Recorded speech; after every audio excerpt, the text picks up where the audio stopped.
Hello, today we're going to go through some standard knowledge in photosynthesis and how to set up a photosynthetic ray experiment with an in-depth example, really giving you the basis and understanding of photosynthesis.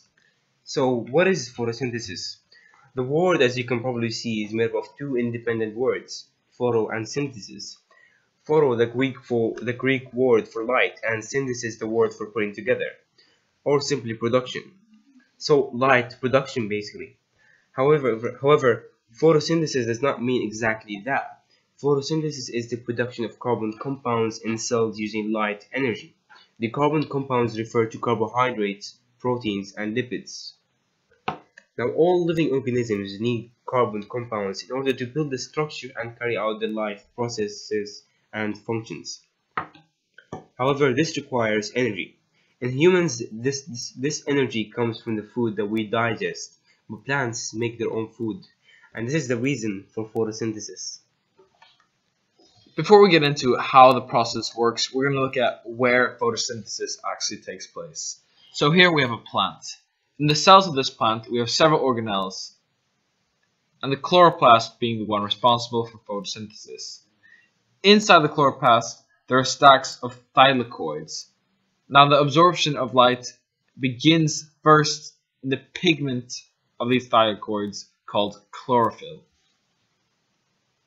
So now to how photosynthesis works. Plants take in carbon dioxide and water and convert it into glucose and oxygen using light energy. The light in this equation is absolutely essential. It is used to split water into separate oxygen molecules, hydrogen ions, and some electrons which are moved into the electron transport chain on its way to help produce ATP. But that is a discussion for another day. Anyways, this process is called photolysis, Greek for light splitting. And after the splitting of water, the particles are essentially just rearranged and fused with other certain molecules. The carbon dioxide taken in fuses with the hydrogen ions split by light to form one oxygen molecule, one glucose molecule, sorry. All that is left is oxygen, which is really a waste product in plants, even though a useful product to humans. The light energy comes in from the sunlight shining onto the surface of the plants and converts it into chemical energy in the form of carbohydrates or the carbon compounds, which are usable energy sources in the plant. The rate at which plants photosynthesize, or photosynthetic rate, is limited by three factors: temperature, carbon dioxide concentration, and light intensity. In this concept, it states that only one of these limiting factors is really the one that is indeed limiting the rate of photosynthesis. The limiting factor of photosynthesis is always the one that is furthest from its optimum. They all influence the photosynthetic process in their own ways and at different steps and locations. We will explore this by varying the levels of individual limiting factors. First, carbon dioxide concentration. If you recall the photosynthetic formula from earlier, you might remember that carbon dioxide and water rearranges itself to glucose and oxygen when exposed to sunlight. The more carbon dioxide you have as an input into this equation, the more output or carbon compounds you will produce, hence an increase in photosynthetic rate. As you see on this graph, the carbon dioxide concentration and rate of photosynthesis are proportional until we reach this point just before the middle of the x-axis where it begins to plateau, and an increase in carbon dioxide no longer increases the rate of photosynthesis. At this point where it begins to plateau, carbon dioxide is no longer the limiting factor, as it is no longer the one furthest from its optimum. This means that another factor is now the limiting factor. Light intensity, or amount of light energy, is also a limiting factor, as mentioned before. Again, when referring back to the photosynthetic equation, it is clear that this is a limiting factor, as light is responsible for splitting water. Varying light intensities will differ the rate of photolysis, providing more protons and electrons for the subsequent reactions that eventually produce ATP and glucose. As you see on this graph as well, light intensity is directly proportional in the beginning, but soon the rate of photosynthesis rapidly decreases. This is because light intensity is no longer the limiting factor or not the factor furthest from its optimum. The final limiting factor is temperature. Temperature or thermal energy will affect the collision rate of enzymes in plants, hence changing the rate of photosynthesis. A too low temperature will provide too little collision rates, and too high temperature will cause proteins and enzymes to denature, prohibiting it from carrying out its function and therefore lowering rate of photosynthesis. In preparation for the experiments, we will talk about how aquatic photosynthesis differs from photosynthesis on land. Plants living on land absorb carbon dioxide from the air and H2O or water from the soil and rain to produce glucose and oxygen when exposed to sunlight. However, aquatic plants aren't exposed to the air. Instead, carbon dioxide dissolves in the water, however, then turning into carbonic acid. Carbonic acid can further react with water and carbon dioxide, producing various other compounds in which plants can extract carbon dioxide from. Carbon dioxide in water not only comes from carbon dioxide dissolving from the atmosphere, but also respiring aquatic animals. So the aquatic plant we will be using in this experiment is called Carbomba caroliniana. It is known for its oxygenating properties and fast reaction to light intensity. The plant is native to North and South American waters and is actually listed as an invasive pest in the UK. We will discuss the handling and consequences of this furthermore in the safety section. So now we come to designing the actual experiment. Here a template has been made that we can use to design any photosynthetic rate experiment varying one of the limiting factors. What we do is that we choose one of the limiting factors that is shown in this slide, and we want to vary one of them, which becomes the independent variable. The rate of photosynthesis, or what we are trying to measure, is the dependent variable. Here we have presented three distinctly distinguished methods of measuring rate of photosynthesis. First, uptake of carbon dioxide. Keeping the photosynthetic equation in mind will help you understand this, as well as in the next one, production of oxygen. The waste product in photosynthesis. The next method is an indirect method of measuring rate of photosynthesis, where we measure the biomass or dry mass of the plant before and after a certain period of time, allowing it to photosynthesize to see how much carbon compounds it has grown in mass. Controlled variables, when measuring one of the limiting factors, will always include the two other ones that aren't measured. Here, an aim has been made in which we will design an experiment around to determine how sodium bicarbonate affects the photosynthetic rate of Carbomba caroliniana. So essentially, a sodium bicarbonate should provide the carbon dioxide to the plant and the water. Based on our aim, we have further developed a research question that tells us a bit more about how we will actually be tackling our experiment. How will an increase in concentration of sodium bicarbonate in water affect the amount of oxygen produced by Carbomba caroliniana over a period of 1 day? This is our research question. We will briefly and distinctly go through what all the variables are in this experiment. The independent variable is the sodium bicarbonate concentration, which will be measured in millimoles per decimeter cube, which is the same as millimoles per liter. The formula of the sodium bicarbonate is in fact NaHCO3 and is in fact baking soda, so we will be using baking soda. The dependent variable in this experiment is understandably production of oxygen, as seen from the research question. We will be measuring the production of oxygen in 24 hours, 1 day, and this will be measured in milliliters. Here are the controlled variables. Pause the video if you would like to go through them. After you've looked through the controlled variables, we're going to discuss now the hypothesis. And basically the hypothesis is that if the sodium bicarbonate concentration in water is increased, the Carbomba caroliniana will produce more oxygen because it will extract more carbon dioxide from increasing sodium bicarbonate levels, and therefore rearranging more molecules into glucose and oxygen as a byproduct from photolysis. It's quite straightforward. Now, how will we actually conduct this experiment? We will be placing a 10 cm sprig of the plant into a 500 ml beaker holding 450 ml of water or sodium bicarbonate solution.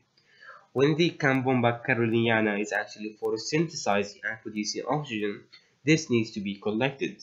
We ensure this is collected by placing an inverted funnel over the plant and an inverted test tube over the opening end of the funnel, held by a weighted stand, as seen on this picture. This means the oxygen bubbles will just travel up thanks to the difference in density with water and be collected in the test tube. Of course, a light source will be necessary for Carbomba carolina to photosynthesize the synchrony. Remember we said in the controlled variables this would be placed 10 centimeters away from the beaker. Now we will just make sure the oxygen collecting concept is understood. As oxygen bubbles travel its way up the inverted test tube, they will come to the top. This, as seen on the picture here, actually forces the water level to go down and increases the water level on the outside of the test tube slightly. The data we will be recording is the difference of volume of oxygen or gas before and after letting the Carbomba carolina photosynthesize for 24 hours, as seen on this picture. Here we have listed all the materials and apparatus that will be used. You will understand the usage of all of these just after this. Here a diagram has been drawn to display how the experiment will actually be set up.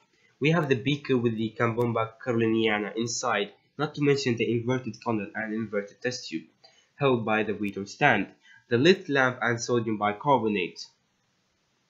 So in this picture we have gone over the procedural steps that needs to be taken, as we are measuring oxygen production by the collection at the top of the inverted test tube.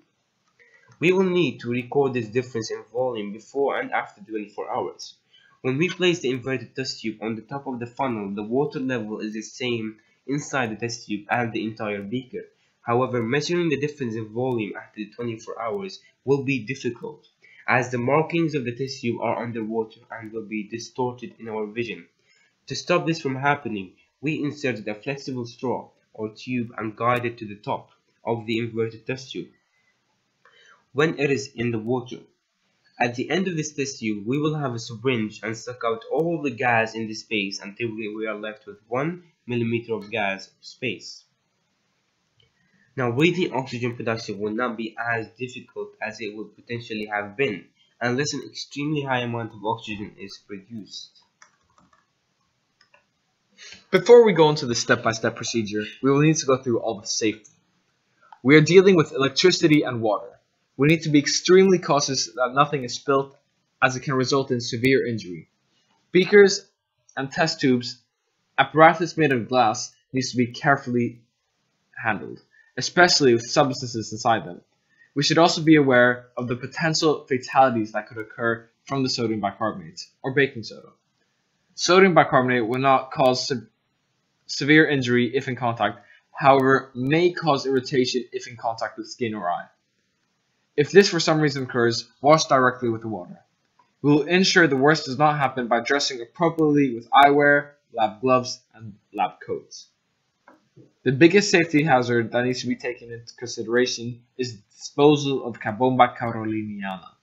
Like mentioned earlier in this video, Carbomba caroliniana is native to North and South America and can actually turn into an invasive pest in natural European and other habitats. Do not dispose Carbomba caroliniana into the natural environment. Dispose it into garbage, domestic waste, or even preferably by burning.